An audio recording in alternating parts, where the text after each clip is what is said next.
नमस्कार। भारतीय संस्कृति की महानता और वैज्ञानिकता पर हमारा सत्संग चल रहा है।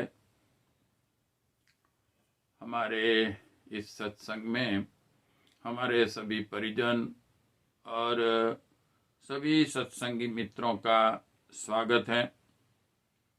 आइए आज का सत्संग शुरू करें। इससे पहले परब्रह्म परमात्मा को सद्बुद्धि और सत्प्रेरणा के लिए प्रार्थना कर लें। ओम भूर्भुवः स्वः तत्सवितुर्वरेण्यं भर्गो देवस्य धीमहि धियो यो नः प्रचोदयात्।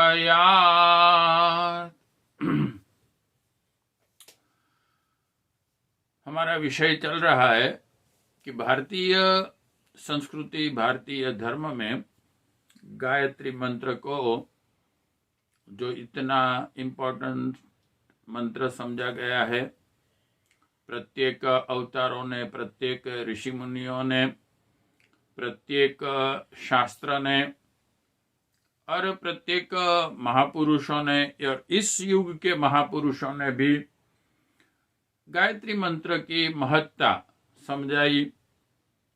और जब वैज्ञानिक संशोधन किया गया तो भी हम देखते हैं कि हम कई बार टीवी पर भी देखते हैं। जी टीवी ने एक बार पूरा कोई एक बड़े हॉस्पिटल के डॉक्टरों ने इस पर संशोधन किया था और उसका करीबन 1 आवर का पूरा उस पर डिस्क्रिप्शन दिया था कि अलग अलग पहलू से जब उन्होंने देखा और उसका परीक्षण भी किया साइंटिफिक इंस्ट्रूमेंट्स से, इसकी इफेक्ट क्या है मानव शरीर पर, मानव मन पर, तो इन लोगों को भी बहुत आश्चर्यजनक इनके लाभ दिखाई दिए। तो हमारा विषय इसी पर सत्संग हमारा चलता है और हमने अलग अलग दृष्टिकोण से गायत्री मंत्र के ज्ञान को समझने की कोशिश की। अद्वैत, द्वैत, त्रैत और फिर अब 4 आयामों में जब इसे हम समझने की कोशिश करते हैं तो किन किन विषयों में गायत्री मंत्र का हमें मार्गदर्शन, प्रेरणा मिलती है, जिससे हम बड़ी व्यक्तिगत, पारिवारिक, सामाजिक और पर्यावरण के लक्ष्य पर हम बहुत सारा मार्गदर्शन और ज्ञान उसमें से हमें मिलता है। ये हमने देखा। तो 4 आयामों में हम देख रहे हैं ओम भूर्भुवः स्वः तत्सवितुर्वरेण्यं भर्गो देवस्य धीमहि धियो यो नः प्रचोदयात्। आखिरी एपिसोड में हमने देखा कि समाज व्यवस्था में गायत्री मंत्र का विस्तृत किया हुआ ज्ञान जो हम वेदों में एक विशेष चैप्टर में हमें मिलता है और गीता में हमें 4 मंत्र में इसका मार्गदर्शन भगवान ने समझाया है कि ब्राह्मण, क्षत्रिय, वैश्य और शूद्र, इन 4 प्रकार के जो लोग समाज में होते हैं, प्रत्येक समाज में होते हैं, चाहे आप अमेरिका जाएं, जापान जाएं, एक बुद्धिजीवी वर्ग होता है, एक पुलिस और मिलिट्री शस्त्रधारी होते हैं जो रक्षा का काम करते हैं, और व्यापारी, कारीगर लोग भी होते हैं जिनका काम व्यापार, उत्पादन, ये सब खेती वगैरह होता है, और लेबर के जो शारीरिक श्रम से समाज की सेवा करते हैं। तो इन 4 प्रकार के व्यक्ति प्रत्येक समाज में होते हैं। मगर हमारी भारतीय संस्कृति में इन 4 प्रकार के व्यक्तियों को एक समान लिविंग स्टैंडर्ड जैसे कहा जाता है। किसी के पास ज्यादा पैसे हो, मौज मजे करे, और दूसरा भूखे मरे, ऐसी परिस्थिति न हो, इसकी एक व्यवस्था हुई। चारों एक साथ रहें एक दूसरे पर आधारित रहे, एक दूसरे के सहयोगी रहे, यह प्रेरणा और मार्गदर्शन दिया गया। फिर चारों को सही तरीके से जो भी वैश्विक संपत्तियां हैं, चाहे वो प्राकृतिक हो, चाहे वो मनुष्य द्वारा उत्पादित हो, इक्वल डिस्ट्रीब्यूशन हो, यह सब बातें हमने समझने की कोशिश की। और इस ऐसी व्यवस्था अगर समाज की हो तो आज के समाज की जो विकृतियां हैं, आज हम समाज में इन सभी विषयों में हम देखते हैं कि बड़ी विकृति आ गई है। अनइक्वल डिस्ट्रीब्यूशन ऑफ इकोनॉमी, एक व्यक्ति करोड़ों करोड़ों रुपये का मालिक हो जाता है, एक भूखे मरता है, गरीबी आ जाती है, बिल्कुल उसे जीने तक का उसको कोई सहारा नहीं होता। दयनीय परिस्थिति में होते हैं समाज में, विश्व में कई व्यक्ति। फिर इक्वल लिविंग स्टैंडर्ड नहीं रहा, एक दूसरे के साथ मेल नहीं है। हम देखते हैं जो अलग अलग प्रकार से एक दूसरे को तिरस्कृत करते हैं, शोषण करने का प्रयत्न करते हैं। जो पैसे वाले हैं वो गरीब का शोषण करते हैं, मजदूरों का शोषण करते हैं। तो इन सभी विकृतियों को सिर्फ और सिर्फ वेदों के ज्ञान का जो मार्गदर्शन है, उस मार्गदर्शन से अगर जीवन जिया जाए और इन चारों व्यक्तियों को वो प्रेरणा दी जाए, जो बुद्धिजीवी है वो सादगीपूर्ण जीवन जिए अपना सुंदर, और समाज के लिए समर्पित हो उनका ज्ञान, ये सब हमने देखा। आज हम यह देखेंगे कि व्यक्तित्व के विकास के लिए इन चार आयामों में वो कौन से चार सद्गुण हैं जिसे व्यक्ति को अपने व्यक्तित्व में जागृत करना बहुत ही आवश्यक है। अगर आप चाहते हैं कि आपका व्यक्तित्व श्रेष्ठ बने, तो इन चार गुणों को अवश्य अपने व्यक्तित्व में सुयोग्य तरीके से विकसित करने ही पड़ेंगे।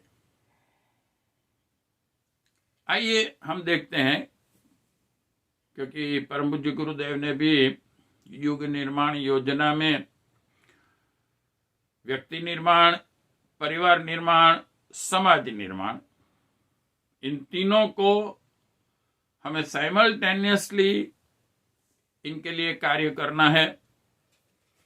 और इसके लिए स्वस्थ शरीर, स्वच्छ मन, सभ्य समाज का हमें निर्माण करना ही पड़ेगा। तो इन चार जो सद्गुण हैं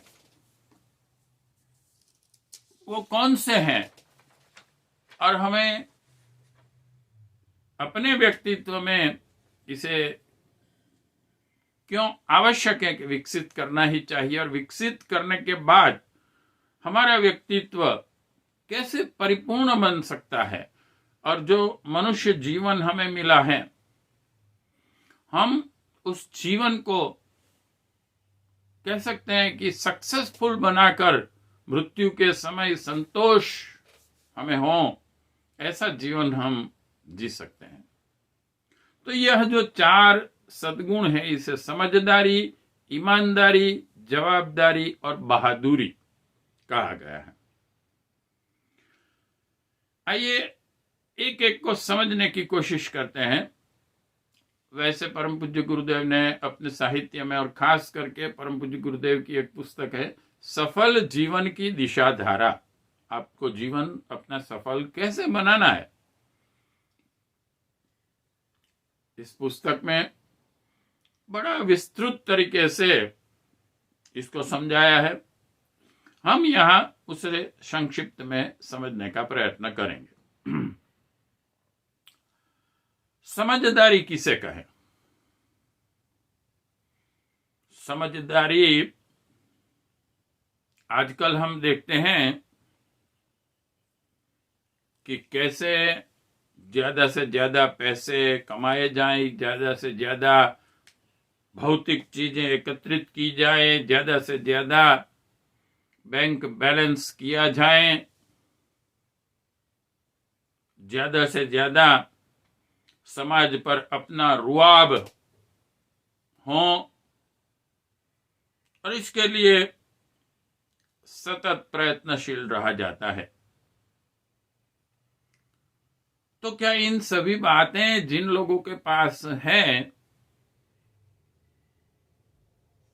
उनको आप पूछिए, और खास करके जब वो मृत्यु शैया पर होते हैं, जीवन उनका पूर्ण होने आया है और जिन्होंने मृत्यु को देख लिया है कि अब निश्चित है कि भाई मेरा जीवन पूर्ण हो गया और थोड़े ही समय में मैं ये शरीर छोड़ दूंगा, उस वक्त जो लोगों ने ये सब प्राप्त कर लिया, बहुत बड़ी मात्रा में प्राप्त कर लिया, इनके विचार अगर हम देखेंगे तो क्या इनको संतोष है? क्या इनको अपना जो जीवन जिए उनका आनंद है? परम पूज्य गुरुदेव ने एक दो ऐसे पुस्तकों के रेफरेंस दिए हैं। एक तो है लाइफ आफ्टर लाइफ, मृत्यु के बाद का जो जीवन है उसे भी आज के भी कई साइंटिस्टों ने, डॉक्टरों ने अनुभव किया कि मनुष्य का मृत्यु के बाद भी एक जीवन है, और खास करके उन लोगों को जिनको मृत घोषित कर दिया गया और कुछ घंटों के बाद फिर से वो जागृत हो गए और उन्होंने जो जो उनको अनुभव हुए, जो एक्सपीरियंस हुए, उनका एक्सप्लेनेशन दिया कि हमने क्या देखा, क्या हुआ हमारे साथ। तो जब मृत्यु नजदीक होती है तब ही व्यक्ति एक सच्चा एनालिसिस कर सकता है, और जिसे हम भव बंधन कहते हैं, जिसे इनमें से हमें छूटना चाहिए, इन भव बंधनों को परम पूज्य गुरुदेव ने यह समझाया मिसकॉन्सेप्ट। आप जीवन को सही तरीके से समझ नहीं सके, आप विश्व को सही तरीके से समझ नहीं सके,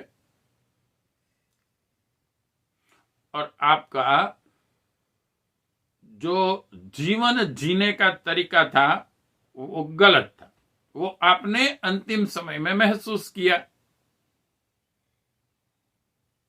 और परम पूज्य गुरुदेव ने इसे आस्था संकट कहा है। आस्था मीन्स मनुष्य को एक अपने मन के बहुत डीप स्तर में जब हम जाते हैं, हमारे भारतीय संस्कृति में 5 स्तर कहे गए हैं मन के: conscious mind, subconscious mind, unconscious mind, super conscious mind and supreme conscious mind, जिसे जब वो बाहर की प्रोजेक्ट होते हैं तो अन्नमय कोश, प्राणमय कोश, मनोमय कोश, विज्ञानमय कोश और आनंदमय कोश बनकर हमारा व्यक्तित्व बनता है पूरा। तो मनुष्य के मन में गलत आस्था होती है कई बार। संपूर्ण जीवन जो जीता है वो आस्था पर आधारित होता है। उसे अगर आस्था है कि मैं शराब पीऊंगा तो मुझे आनंद मिलेगा, मैं बहुत पैसे इकट्ठे कर लूंगा तो मुझे आनंद मिलेगा, मैं इंद्रियों के सुखों को भोग लूंगा तो बड़ा आनंद मिलेगा, मैं मॉडर्न लाइफ जीऊंगा मुझे बड़ा आनंद मिलेगा, ये अलग अलग उसकी आस्था है। और अपनी आस्था के मुताबिक वो अपना जीवन जीता है, उसके लिए प्रयत्न करता है। लेकिन आस्थाएं सही ही हो ये आवश्यक नहीं है, और इसीलिए 99.99% लोग, और वो भी खास करके जिन्होंने अपना जीवन बहुत अच्छी तरीके से, बहुत रईस बनकर, बहुत भोगवादिता करके जिया,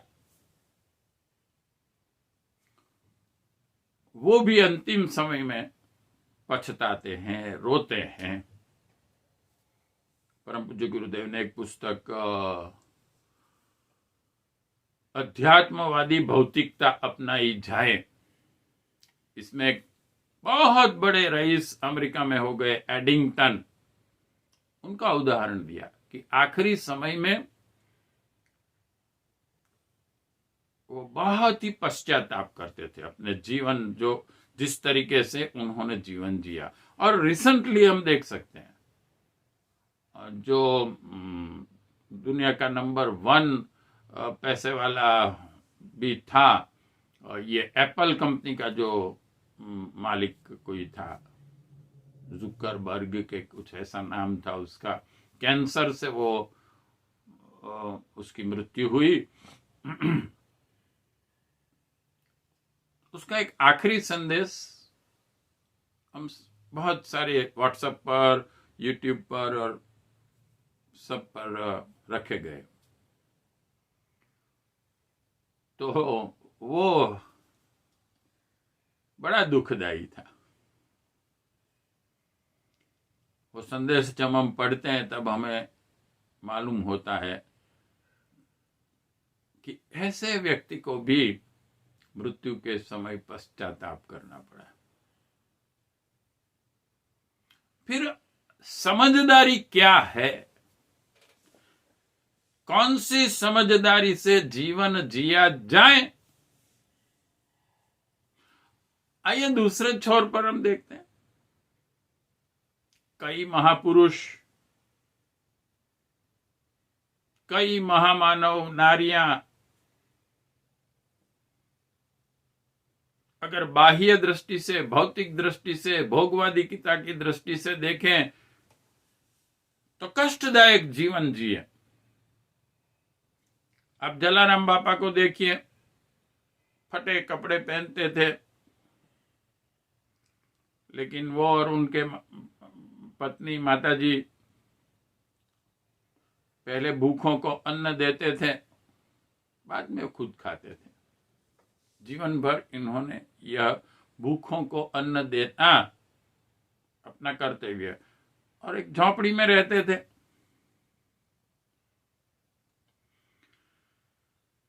सादगीपूर्ण जीवन जीने वाले ऐसे कई महापुरुष हैं, कई ऐसे महापुरुष हैं जिन्होंने जीवन भर संघर्ष किया, लेकिन उनको सक्सेस नहीं मिली, बहुत परेशान हुए जीवन भर। राणा प्रताप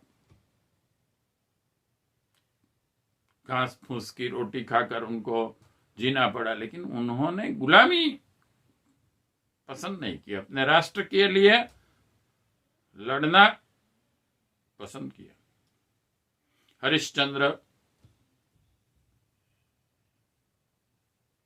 सादगीपूर्ण सब जीवन जिए। भगत सिंह, चंद्रशेखर आजाद, सुभाष चंद्र बोस, इस युग के भी आप महापुरुष देखिए, बहुत सादगीपूर्ण जीवन इन लोगों ने जिया। सक्सेस भी नहीं मिली उनको अपने जीवन के दौरान। भगत सिंह अपने जीवन काल में भारत को आजाद करना चाहते थे और भारतीय संस्कृति को एस्टेब्लिश करना चाहते थे। चंद्रशेखर आजाद, वीर सावरकर जी को अपना बहुत सारा जीवन का समय काले पानी की सजा में कष्ट सहते हुए, वो कष्ट ऐसे थे कि कई लोगों ने सुसाइड कर लिए। तो वीर सावरकर जी ने ऐसे कई लोगों को बचाया कि भाई जीवन का महत्व है, कष्ट सहन करिए, मनोबल रखिए, सुसाइड मत कीजिए। तो ऐसी परिस्थितियां का निर्माण होते हुए भी कभी इन महापुरुषों ने ये नहीं कहा कि हमारा जीवन सही तरीके से नहीं जिए, पश्चाताप नहीं किया। न तो भगत सिंह ने जब उसके सामने फांसी का फंदा भी आया तो उसे चूम लिया और आनंद व्यक्त किया, जबकि ब्रिटिशरों ने उनको बाजार में खड़े रहकर उसको हैंटर मारे थे कि देखो आजादी के लिए काम करने की क्या सजा होती है। सिखों के 10 गुरु को देखिए, गुरु नानक से लेके ऐसे ऐसे गुरु जिनके 5 और 7 साल के बच्चों ने संघर्ष किया, फिर भी मृत्यु के समय कभी पछतावा नहीं किया। कष्टमय जीवन जिया, सादगीपूर्ण जीवन जिया, और सबसे ज्यादा कष्ट अगर किसी को पड़े हैं, देखिए कृष्ण और राम।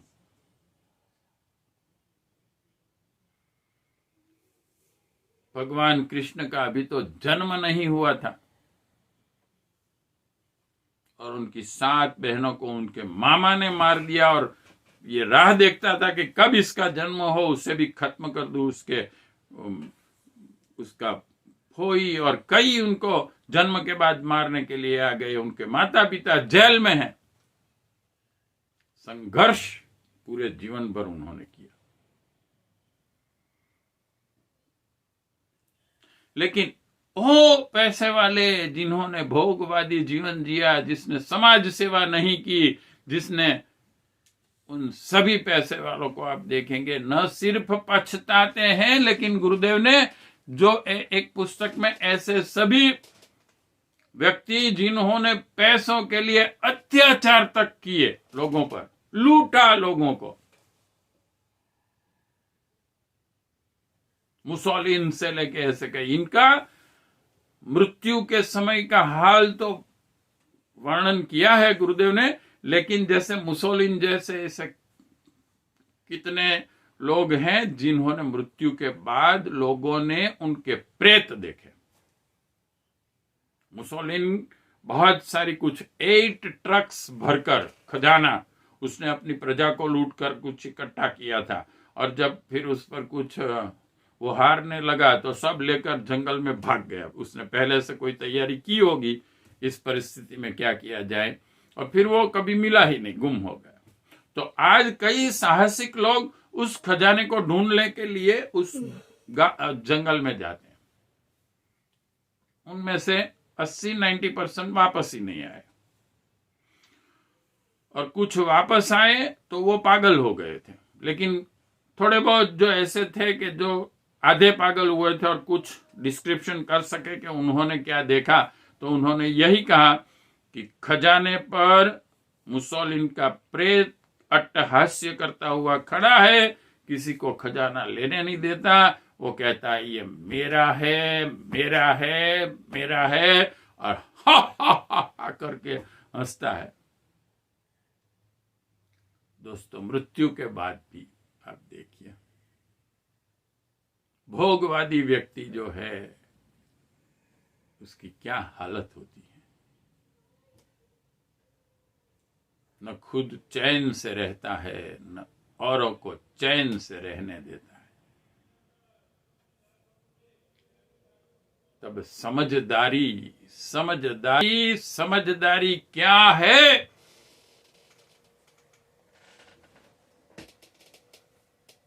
समझदारी हमें यह पहली जागृत हो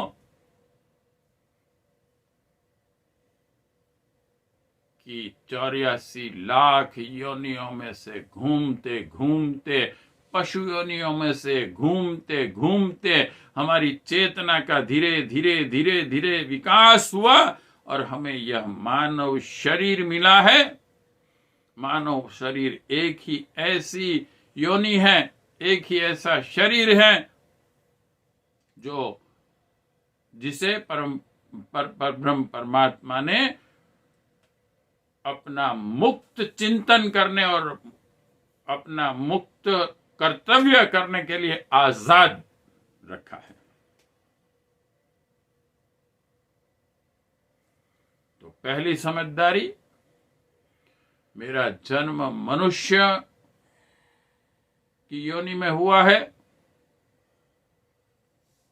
अब मैं चाहूं तो मनुष्य के रूप में मर सकता हूं, पिशाच के रूप में भी मर सकता हूं और देवता के रूप में भी मर सकता हूं। कैसा मैं जीवन जीऊं और इसी जन्म में परब्रह्म परमात्मा को भी प्राप्त कर सकता हूं।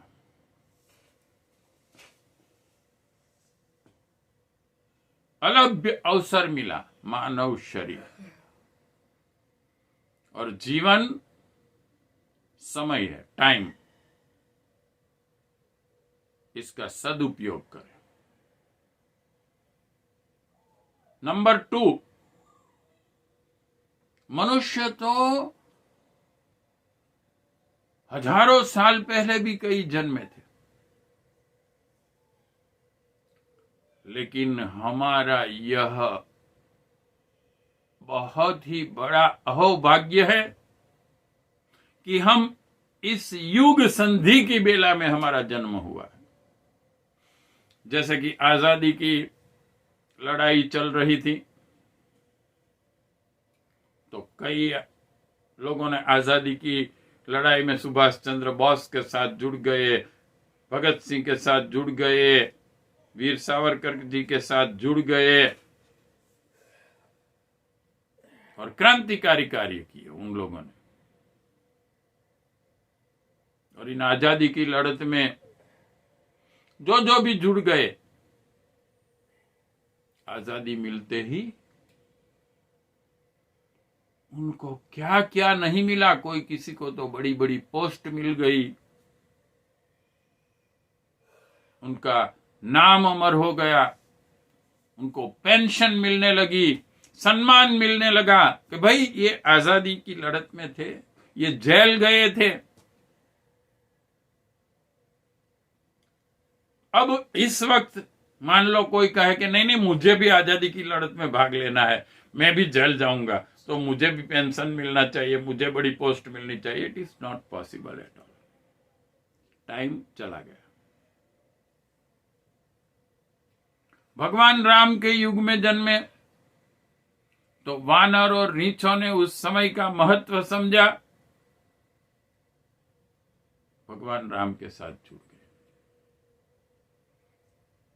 अभी कोई ये कहे कि नहीं नहीं मैं भगवान राम के साथ मैं भी जुड़ना चाहता था, तो मैं भी हनुमान जी की तरह मेरी भी लोग पूजा करें, तो मैं भगवान राम से जुड़ जाऊं और ऐसा ही हनुमान जी जैसा काम करूं। It is not possible. भगवान कृष्ण के साथ अर्जुन जुड़ गए, पांडव जुड़ गए।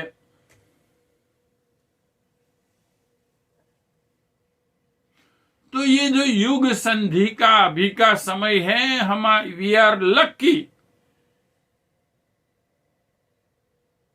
इस समय को पहचाने, इसी को समझदारी कहते हैं। राम युद्ध कर रहे थे और कई राजा ऐसे थे घर बैठे आराम कर रहे थे, मौज मजा कर रहे थे। उनका व्यक्तिगत विकास भी नहीं हुआ, उनके आत्मा का विकास भी नहीं हुआ। और एक छोटी सी खिसकोली, एक जटायु कि जो बिल्कुल ऐसी योनि में जन्मा कि इससे घटिया कोई योनि नहीं हो सकती, गिद्ध योनि। सड़े हुए प्राणी मनुष्य के शरीर को खाना जिसका काम है,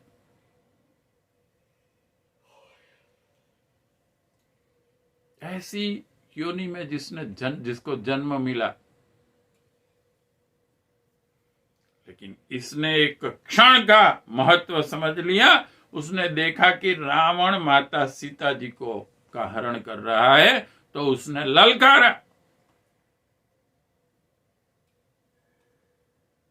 रावण ने भी कहा, अरे भाई तू बूढ़ा है, मुझसे क्या लड़ेगा, मेरे से बड़े बड़े देवता नहीं लड़ सकते हैं, शक्तिशाली भी मेरे पास हार गए हैं, तो तू मर जाएगा मेरे साथ लड़ेगा तो। नहीं, जटायु ने कहा मैं मर जाऊं, मैं हार जाऊं, इसकी कोई चिंता नहीं है, लेकिन जहां तक मेरे शरीर में थोड़ी सी भी शक्ति है,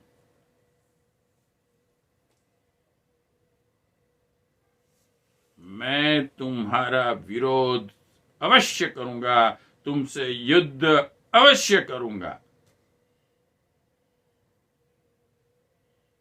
और देखिए, जिसने भगवान राम को देखा तक नहीं है, ऐसे एक व्यक्ति ने वो अपना उस क्षण का सदुपयोग किया और सत्कार्यमय जीवन बना दिया, संघर्ष किया असुरता के सामने, नारी के लिए। एक नारी पर भी अत्याचार होता है तो मैं निर्बल होते हुए भी उसका सामना करूंगा।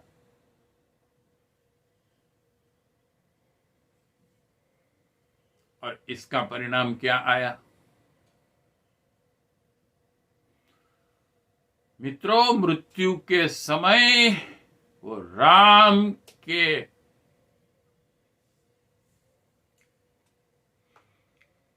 की गोदी में था।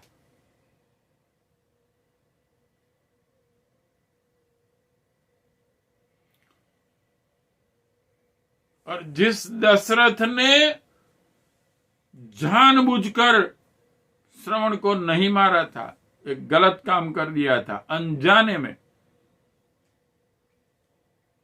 एक मातृ पितृ भक्त व्यक्ति को जिसने अपना जीवन माता पिता को समर्पित किया,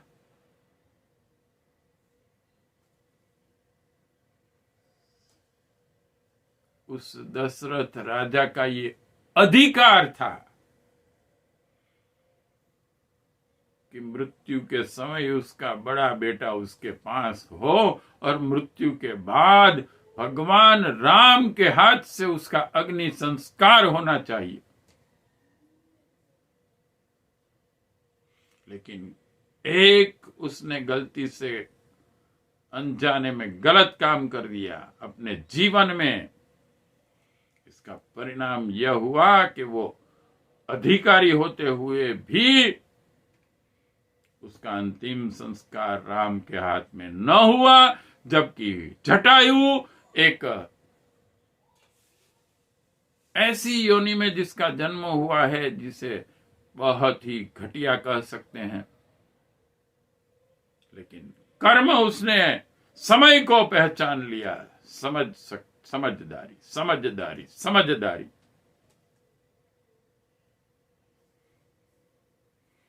उसकी मृत्यु राम की गोदी में हुई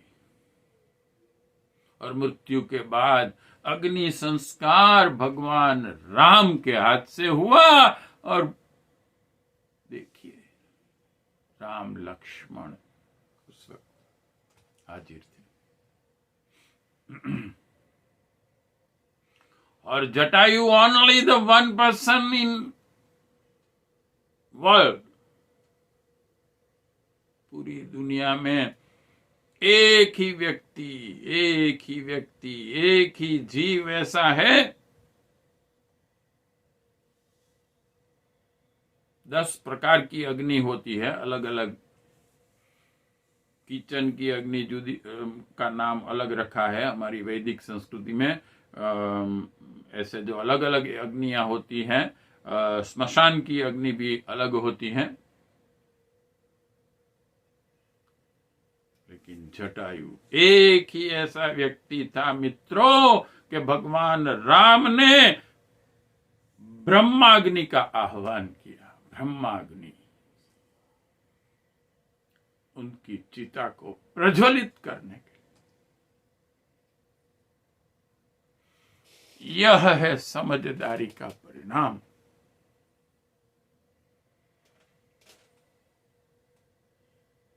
समझदारी यह है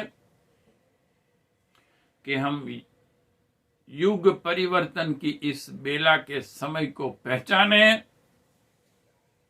हम 3 बंधनों से मुक्त हो जीवन में जो आते हैं, लोभ, मोह और अहंकार, वासना, तृष्णा, ऐषणा जो पैदा करते हैं,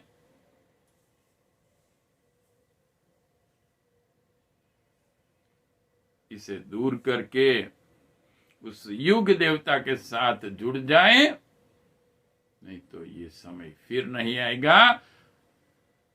हम इतने सौभाग्यशाली हैं कि मनुष्य शरीर मिला और इस युग में हमारा जन्म हुआ, जब युग देवता का यह युग परिवर्तन का काम चल रहा है। नवयुग की स्थापना के लिए आप कुछ कर सकते हैं। और जो पाप और पुण्य का कंसेप्ट है हमारी भारतीय संस्कृति में, तो पुण्य करने का भी एक मौका होता है अपनी आत्मा के कल्याण के लिए। उस मौके को अगर हम जाने देते हैं, उस मौके को अगर हम पहचानते नहीं हैं, तो बार बार नहीं आते। किसी एक कलाकार ने एक स्टेच्यू बनाया था, तो उसके लंबे लंबे बाल थे और बाल सब आगे थे, पीछे कुछ था नहीं, और उसके पैर में पांखें लगी हुई थी, पंखे, ऐसा कुछ एक स्टेच्यू था। तो किसी ने पूछा, भाई साहब ये क्या है?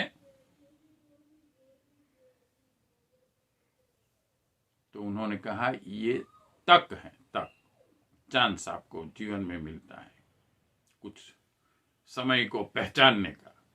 तो कैसा होता है? आगे बाल होते हैं, तो आप पहचानना बहुत ही कठिन होता है। फिर जो निकल जाता है बाद में आप उसे पकड़ नहीं सकते, क्योंकि पीछे बाल नहीं होते, और उसके पैरों में पंख होती हैं, फट करके उड़ जाता है।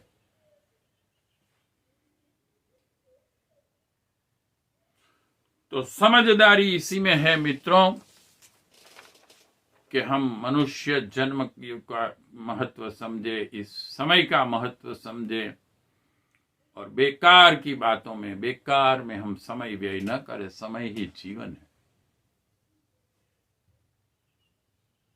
यह समझदारी अगर आ गई तो उसके बाद आता है ईमानदारी। अपनी फर्जों को, अपने कर्तव्यों के लिए आपकी जागृति होनी चाहिए।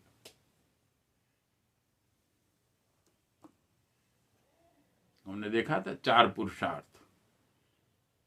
धर्म, अर्थ, काम और मोक्ष, जीवन के 4 पुरुषार्थ। अपने कर्तव्यों की ओर जागृत होना। और हमने यह भी देखा कि भारतीय संस्कृति, वैदिक ज्ञान ने, जिसे गायत्री मंत्र का विस्तृत ज्ञान हम कहते हैं, उसमें यह कहा गया है कि भाई मनुष्य जैसा जन्म लेता है वैसा ही उस पर 3 ऋण आ जाते हैं।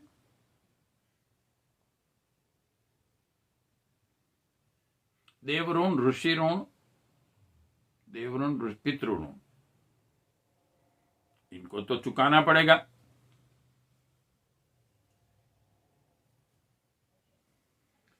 तब ईमानदारी से हमें जीवन जीना है भाई।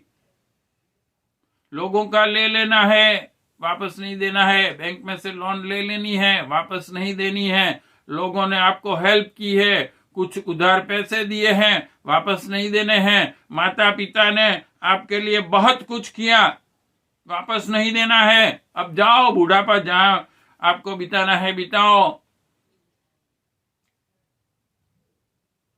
राष्ट्र ने आपके लिए बहुत कुछ किया है, राष्ट्र को क्या देने का? प्रकृति माता ने, पर्यावरण ने आपको बहुत कुछ दिया है। नहीं, मैं तो सबका लेकर बैठ जाऊंगा और मौज मजे करूंगा जीवन भर। तो एक कर्म व्यवस्था भी है, याद रखना। मित्रों, एक परब्रह्म परमात्मा की, कोई कहता है ना कि मुझे भगवान में श्रद्धा है, मुझे ईश्वर में श्रद्धा है। ईश्वर में श्रद्धा नहीं, ईश्वर की कर्म व्यवस्था में श्रद्धा रखो। मुझे तो ईश्वर में श्रद्धा है, मेरा घर बना देगा अच्छा। मुझे ईश्वर में श्रद्धा है, मुझे इस रोग से मुक्त कर देगा। ऐसी श्रद्धा, अपने स्वार्थ की श्रद्धा। ईश्वर की कर्म व्यवस्था में श्रद्धा रखना। ईमानदारी इसी में है, बहानेबाजी नहीं करनी है भाई। बगल जहां कोई काम की करने की, अपनी फर्जों की बात आती है तो व्यक्ति बगल झांकने लगता है और उसके पास 1000 प्रकार के बहाने होते हैं। महाभारत में इसीलिए जो मन के दुर्गुण हैं, हमारे मन के अंदर जो ड्रॉबैक्स हैं, उसके there are many vices in our mind. एक एक प्रकार के दुर्गुणों को दिखाने के लिए कौरवों के साथ जो जो लोग मिल गए, उन सभी के पास एक एक बहाना था, आर्ग्यूमेंट था। हमारा मन ये ढूंढ लेता है।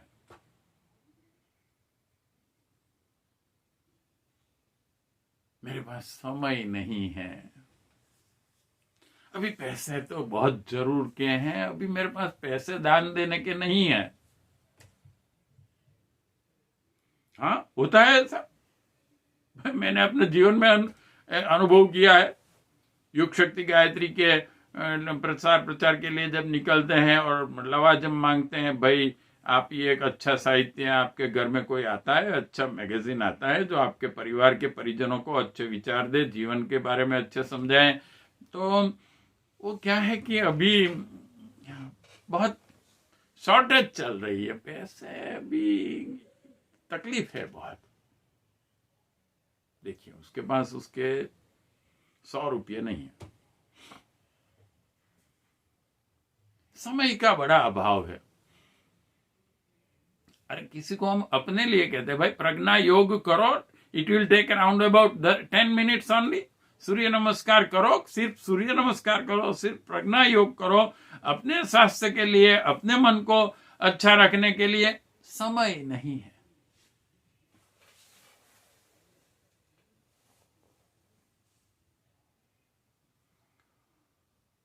तो ईमानदारी इसमें है। देखिए, परम पूज्य गुरुदेव का जीवन देखिए, किशोरावस्था में थे और भारत की आजादी का कार्य चल रहा था, तो उन्होंने, उनकी साधना भी चल रही थी, कड़ी साधना थी, हम जानते हैं।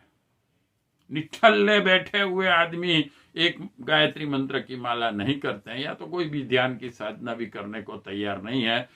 6 घंटे तक जो साधना हर रोज करनी पड़े, गायत्री मंत्र के महापुरुष चरण 24 साल तक जिन्होंने किए, उसके साथ साथ उस आजादी की लड़त में भी भाग लिया, सहयोग दिया, क्योंकि ये मेरी फर्ज है। मेरे राष्ट्र के लिए जो काम चलता है वो करना चाहिए। कई ऐसे अध्यात्म के साथ जुड़े हुए हैं साधु संत, अरे हम तो संसार छोड़ दिया, हमें क्या करना है, हमें देश से क्या लगता है, हम तो साधना कर रहे हैं।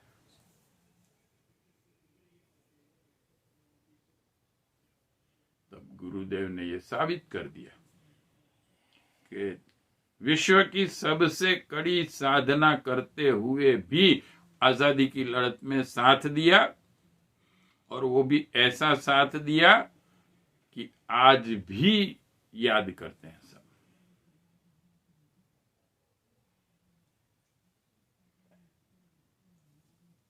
मत जी नाम पड़ गया था उनका, ऐसा उनका काम था कुछ।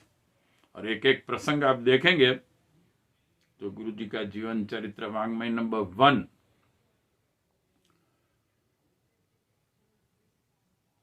तो उसमें ऐसे ऐसे प्रसंग आते हैं।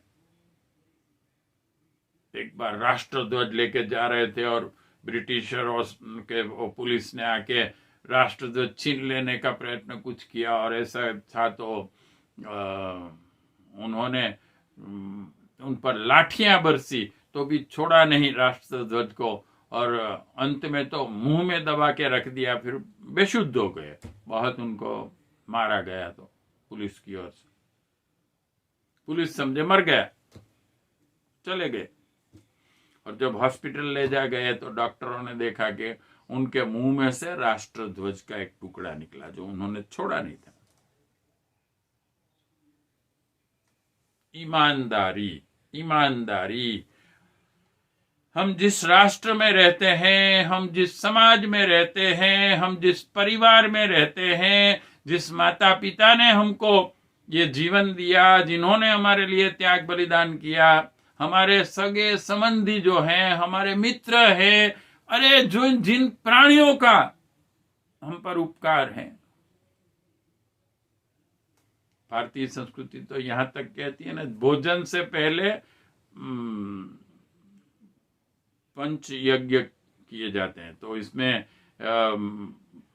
गाय के लिए, कुत्ते के लिए, चींटी के लिए, कौवे के लिए, ऐसे 5 और देवी शक्तियों के लिए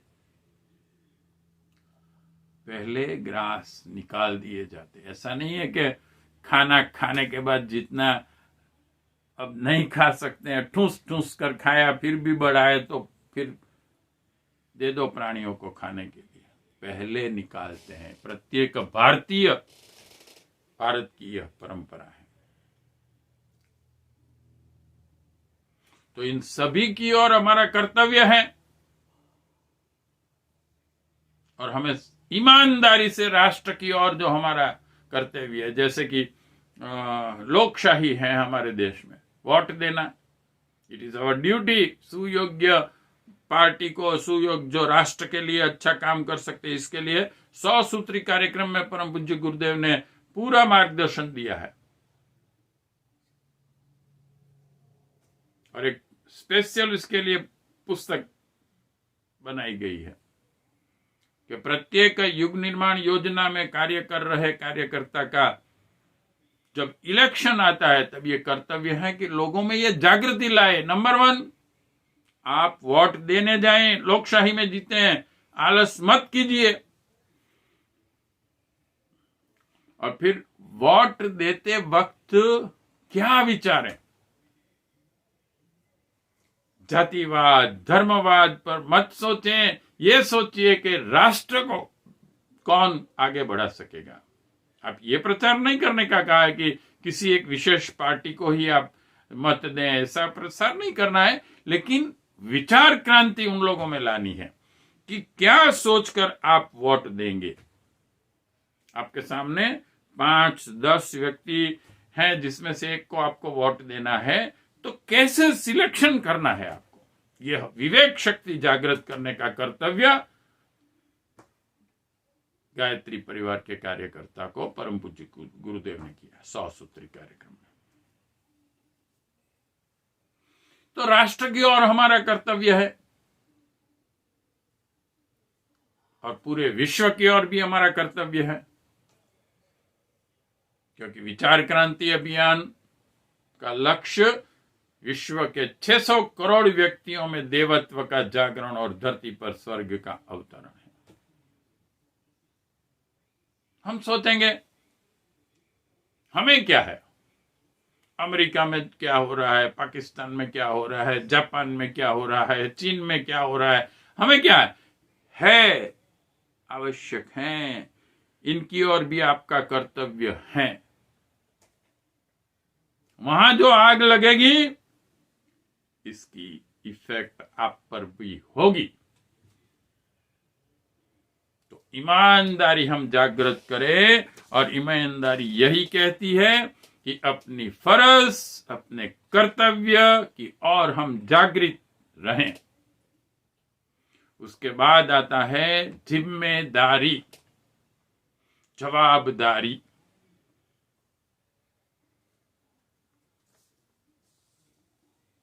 उन कर्तव्यों को निष्ठापूर्वक निभाएं, आलस न करें। एक भी अगर आपको आपके जीवन का रोल मॉडल किसी को बनाना है तो आप परम पूज्य वेद मूर्ति तपोनिष्ठ पंडित श्री श्री राम शर्मा आचार्य जी को अगर रोल मॉडल बना लें तो उनका जीवन देखिए।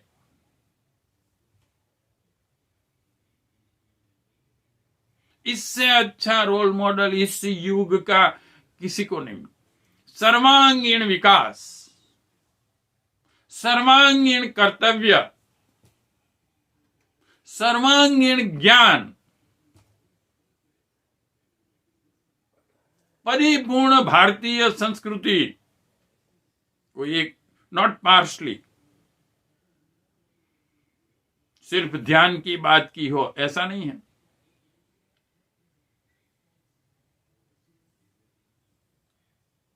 कोई एक ही पुस्तक लेकर चले हो, ऐसा बात नहीं है। सिर्फ गीता की ही बात की हो, सिर्फ रामायण की ही बात की हो।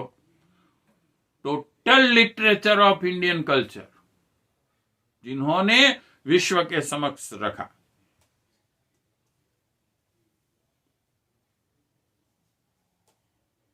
एंटायर डेवलपमेंट ऑफ पर्सनालिटी, परिपूर्ण भारतीय संस्कृति का स्वरूप, कोई चीज नहीं छोड़ी। आप देखिए उन्होंने पर्व क्या है हमारी भारतीय संस्कृति के। अब विदेशियों के पास पर्व नहीं है दोस्तों, पर्व नहीं है, कैसे मनाए जाए। फिर वैलेंटाइन डे और ये भी डे और फे डे आते हैं, फादर डे मदर डे आते हैं। अरे पागलों, फादर डे हमें जरूरत नहीं है।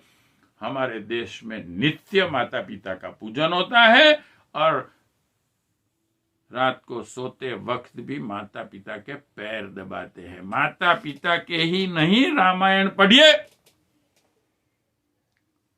लक्ष्मण जी सोने से पहले अपने बड़े भाई राम के पैर दबाते थे। यह था परिवार।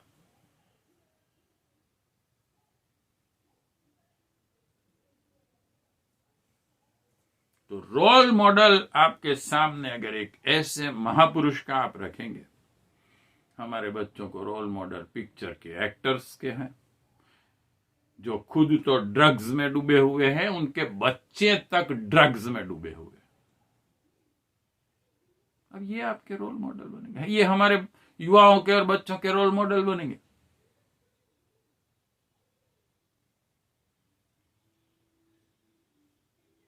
अलग अलग गेम के प्लेयर्स, क्रिकेट के प्लेयर, उनके फोटो रखते हैं। अभी क्रिकेट के प्लेयर की आप चरित्र तो देखिए, घटिया से घटिया।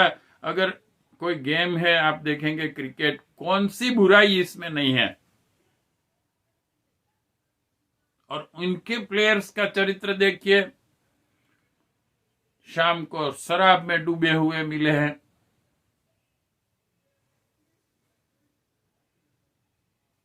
गैम्बलिंग होता है, हाँ होता है क्रिकेट में, सेक्स पूरी तरीके से है, चीयर्स गर्ल्स आ गई अब तो, बाकी था तो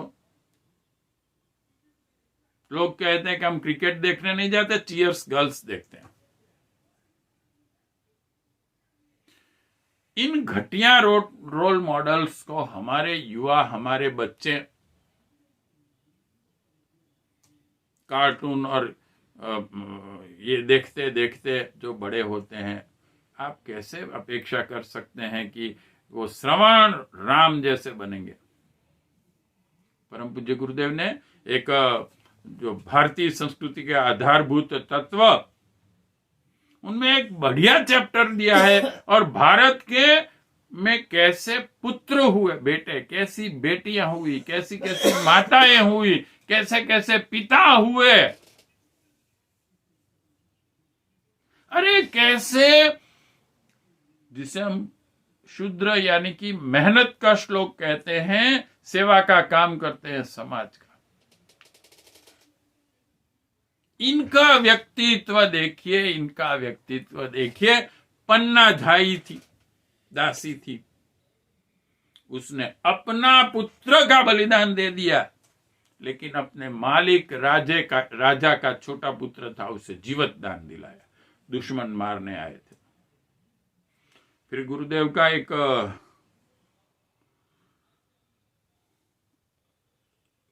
समस्त विश्व को भारत के अजस्त्र अनुदान। उसमें एक प्रसंग है, पृथ्वीराज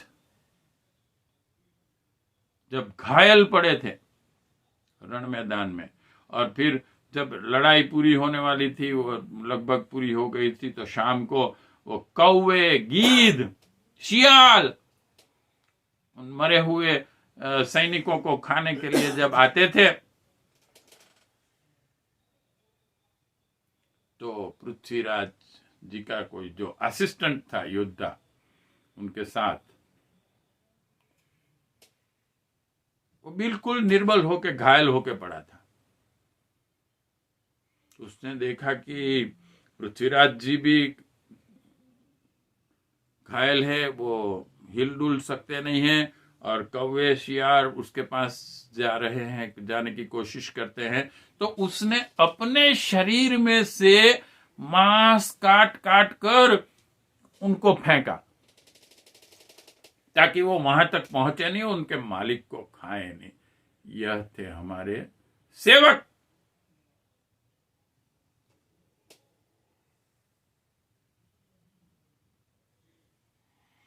तो इस ईमानदारी को हम हमारे जीवन में जागृत करें, उतारे, और जिसने भी ईमानदारी से जीवन जिया है,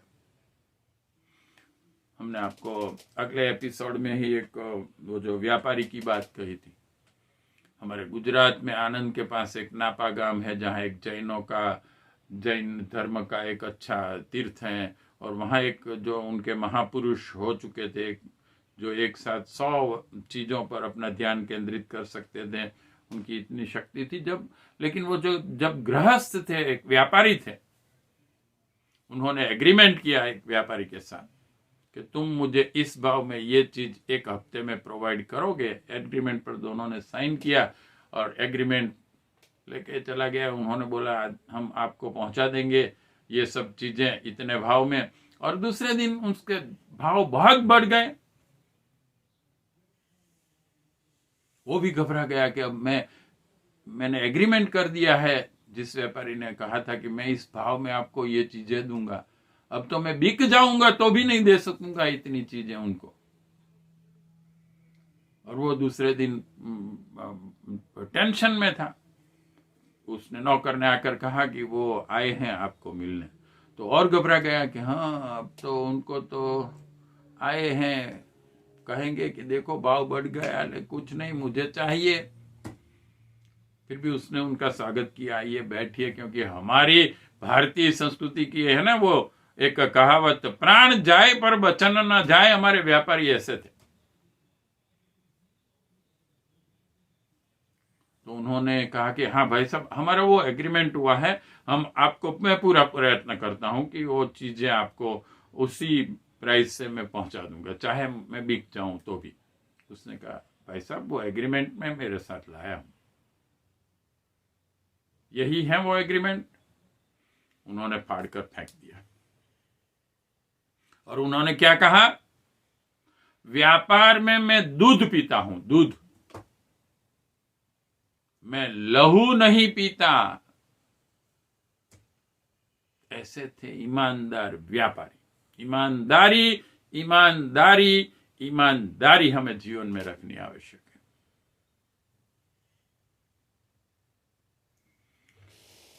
और चौथा जो सद्गुण हमें विकसित करना है, बहादुरी। मित्रों, परम पूज्य गुरुदेव ने कहा है कि जब आप एक संगठन बना के कार्यरत होंगे तो आपको अलग अलग स्टेप में काम करना है। जैसे कि पहले है प्रचारक, आप होंगे, प्रचारात्मक कार्य करेंगे। फिर संगठनात्मक, फिर रचनात्मक, और आखिर में आता है संघर्षात्मक। संघर्ष भी करने पड़ेंगे। ऐसा नहीं है कि आप अच्छा काम करने निकले हैं, सभी जगह आपको हार ही पहनाया जाएगा, आइए आइए आप आए हैं और बड़ा अच्छा काम करने आए हैं, सम्मान मिले। संघर्ष करने पड़ेंगे, क्योंकि जहां तक आपके सामने दुष्ट जागृत नहीं होते, गुरुदेव ने तो यहां तक कहा कि वहां तक समझो कि तुम्हारा कोई असर पैदा नहीं हुआ है, या तो तुम जो काम कर रहे हो ये बिल्कुल यूजलेस है। जब कोई आपके विरुद्ध बोलने लगे, जब आपके सामने दुष्ट लोग संघर्ष करने पर आ जाएं, मारने को आ जाए, गला काटने की तैयारी करने लगे, तब समझिए कि कुछ इफेक्टिव काम आप कर रहे हैं। और आप देखिए, हिस्ट्री देखिए, हिस्ट्री हमारे प्रत्येक अवतारों को संघर्ष करना पड़ा है। और इसीलिए हमारे महापुरुषों ने कहा है, इदम शास्त्र इदम शस्त्रम।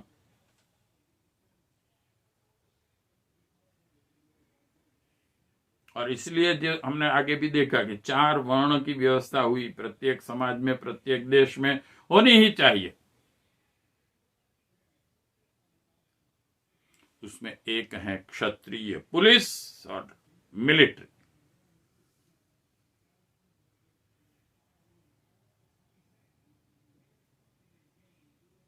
संघर्षात्मक कार्य के लिए क्या चाहिए? बहादुरी। अकेले भी लड़ो। हमारे कई ऐसे योद्धा हो गए। आप सोमनाथ मंदिर में जाएंगे कभी दर्शन करने, तो वहां एक क्षत्रिय व्यक्ति जो वहां का था, उस अकेले का एक मंदिर बना है छोटा सा। क्यों? जब विदेशियों का आक्रमण हुआ तो कोई लड़ने के लिए तैयार नहीं था।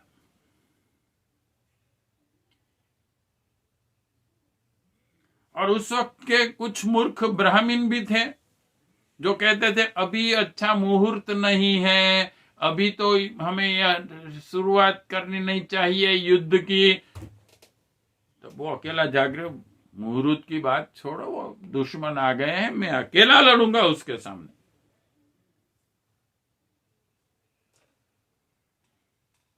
और ऐसे ऐसे योद्धा अकेले भी लड़े हैं जिनके सर कट गए, लेकिन 3-3 दिन तक उनके सर बगैर के शरीर युद्ध में लड़ते भी थे, शाम को आकर अपने तंबू में आकर सो जाते थे। ये बातें विदेशियों को समझ में नहीं आएगी कि वीरता क्या होती है, क्षात्रत्व क्या होता है। और समाज के टुकड़े करने वाले कई व्यक्ति हैं अपने लाभ के लिए, जो जातिवाद पर, धर्मवाद पर समाज के टुकड़े करते हैं, लेकिन समाज के प्रत्येक अंग का क्या महत्व है ये जानते नहीं। साथ रहना चाहिए।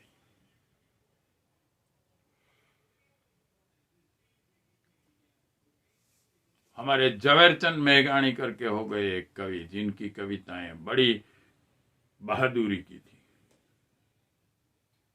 उनकी एक कविता का कुछ अर्थ होता है, जिनके सर स्मशान में हैं और धड़ जहां जो लड़ रहे हैं, ऐसे वीरों की खांभी होना है मुझे। पत्थर ये प्रार्थना करता है किसको? जो शिल्पी उसको आकार दे रहा है।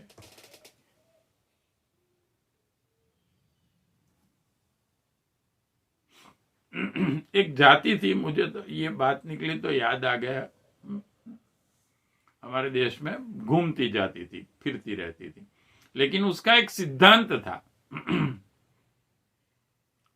हिस्ट्री जब मैंने पढ़ी, सच्ची हिस्ट्री, क्योंकि गलत हिस्ट्री लिखने वाले भी बहुत हो गए, जिन्होंने भारतीय संस्कृति को बदनाम करने का ही काम किया और समाज को तोड़ने का। तो वो जो जाति थी उसका एक सिद्धांत था। क्या था? जिस गांव के बाहर पहाड़ियां नहीं है, यानी कि वो जो वीरता से गांव में जिसकी मृत्यु हो जाती है, तो उसका एक उसकी मेमोरी के लिए बनाते हैं, और प्रसंगों पर, त्योहारों पर उनकी पूजा करने के लिए माताएं, बहनें और पूरी गांव जाता है। तो उन लोगों का यह सिद्धांत था कि जिस गांव के बाहर अगर ऐसा पहाड़ियां नहीं है, किसी महापुरुष शहीद नहीं हुआ हो ऐसा, उसका हम पानी नहीं पीते उस गांव का।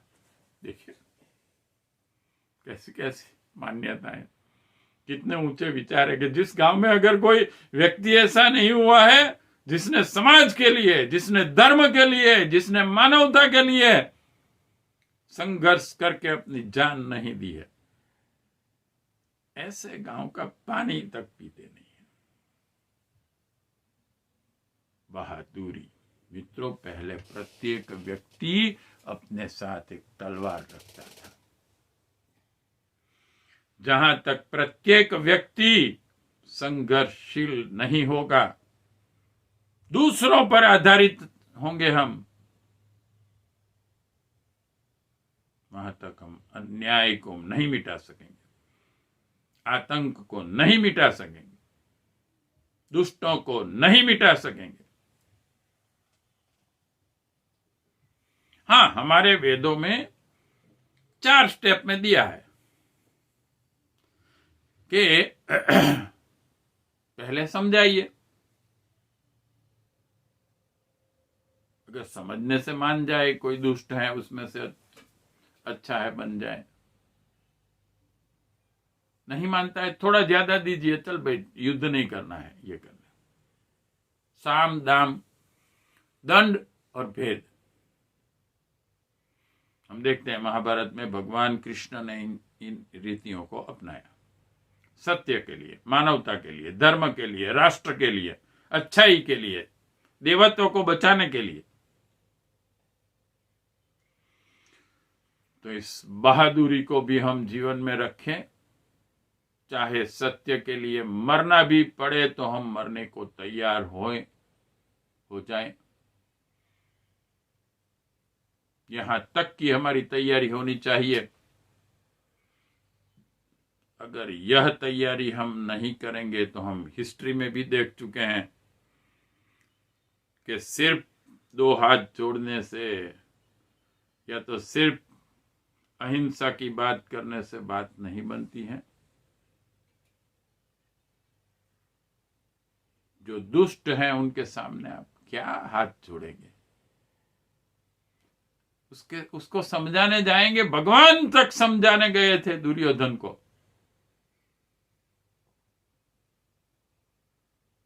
अहिंसा से करने से उसमें क्या फायदा रहेगा। हम देखते हैं ना, जलियांवाला बाग में क्या हुआ, निर्दोष लोगों पर गोलीबार कर दिया गया, हजारों व्यक्तियों को की लाशें बिछा दी गई। तो 4 स्टेप की आवश्यकता है। अहिंसा भी परमो धर्म है, लेकिन अहिंसा की एक लिमिट है हमारे धर्म में। इसे परम पूज्य गुरुदेव ने अष्टांग योग में समझाया है। योग दर्शन, जो हमारे 6 दर्शन हैं, उनका जो ट्रांसलेशन विथ इंटरप्रिटेशन कर गुरुदेव ने रखा है, 4 वेद, 4 उपवेद, 108 उपनिषद, 1100 उपनिषद, ब्राह्मण ग्रंथ, इन सभी में से 6 दर्शन, 18 पुराण, 46 पुराण से लेके इन जो साहित्य रखा है। तो अहिंसा पहला है। अगर हम योग दर्शन देखें तो यम, नियम, आसन, प्राणायाम, प्रत्याहार, धारणा, ध्यान, समाधि में 5 यम पहले है और उसमें भी सबसे पहले अहिंसा है। लेकिन we must give the proper definition. अहिंसा की हमें प्रॉपर डेफिनेशन देनी पड़ेगी। साम दाम दंड और भेद, संघर्ष भी करने पड़ेंगे हमें, और संघर्ष के लिए तैयार रहे। प्रचारात्मक कार्य, संगठनात्मक कार्य, रचनात्मक कार्य, और अंत में आएगा संघर्षात्मक। उस वक्त हम भागे नहीं। बड़े बड़े महापुरुषों को जब संघर्ष करने का आए तो साथी चुमंतर हो गए। विदेशों में खास करके ऐसा हुआ, हमारे देश में कम हुआ। तो आज हमने देखा कि गायत्री मंत्र हमें वो कौन से 4 वेरी इंपॉर्टेंट इस युग में हमें हमारे व्यक्तित्व के अंदर जिन सद्गुणों का विकास करना है, समझदारी, ईमानदारी, जवाबदारी और बहादुरी।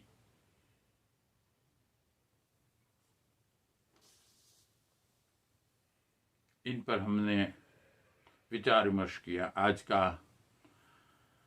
सत्संग को हम विराम देते हैं। और भी जिन 4 चीजों पर हमें गायत्री मंत्र में से ज्ञान प्रेरणाएं मिलती हैं, उस पर हम आगे थिंकिंग करेंगे। आज हम हमारे सत्संग को यहीं पर विराम देते हैं। ओम तत्सत। ओम शांति शांति शांति।